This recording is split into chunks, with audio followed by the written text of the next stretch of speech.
What if that death at the party wasn't just a random tragedy?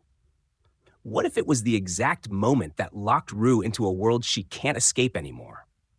Because by the end of this episode, something becomes painfully clear. Rue is no longer just fighting addiction.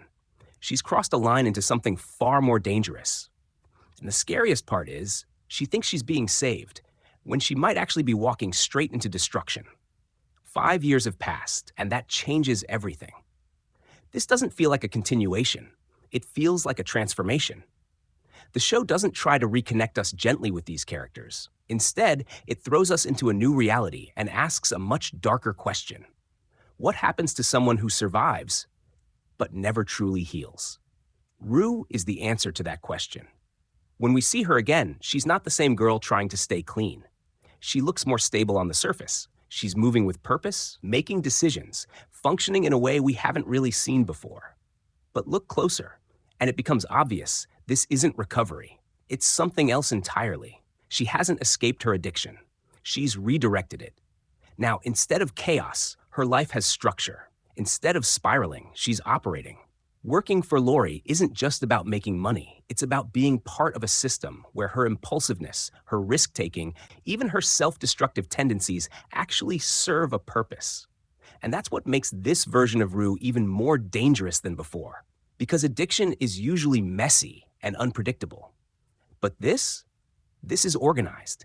And once you become useful in a system like that, it becomes a lot harder to leave. Laurie's role in all of this feels different now, too. Before, she was just unsettling, someone you knew was dangerous but stayed in the background. Now, she represents something much bigger. She's not just controlling people, she's absorbing them. Rue isn't being forced into this life. She's being slowly pulled into it, piece by piece. Her debt isn't just about money anymore. It's psychological. It's control. And the deeper she gets, the less likely it is that she'll ever truly get out. At the same time, the show introduces something unexpected. Rue's growing interest in faith. At first, it feels like a hopeful shift, a sign that maybe she's searching for something better. But when you really think about it, it's not that simple. This doesn't feel like spiritual awakening. It feels like survival. Rue is surrounded by danger, making choices she knows could destroy her, and losing control again.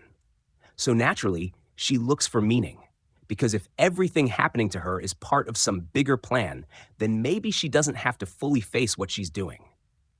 That moment with the lightning, when she hears, "Let there be light," it hits her like a sign. But from the outside, it feels different. It feels like she's trying to assign purpose to randomness. And that's where the show gets brutally honest. Sometimes people don't turn to faith because they've been saved. Sometimes they turn to it because they're drowning and need something, anything, to hold on to. Then we get to the party. And this is where everything shifts. The atmosphere is already tense. It's isolated, unpredictable, controlled by someone powerful. You can feel that something is off even before anything actually happens. And then, without warning, it does. A woman takes the product and dies. No buildup, no dramatic pause, just immediate consequence. And that moment changes everything. First, it reveals something critical about Laurie's operation. This isn't just dangerous anymore. It's lethal. Whether it's a mistake or something intentional, it doesn't even matter in that moment. What matters is that someone is dead because of what they're distributing.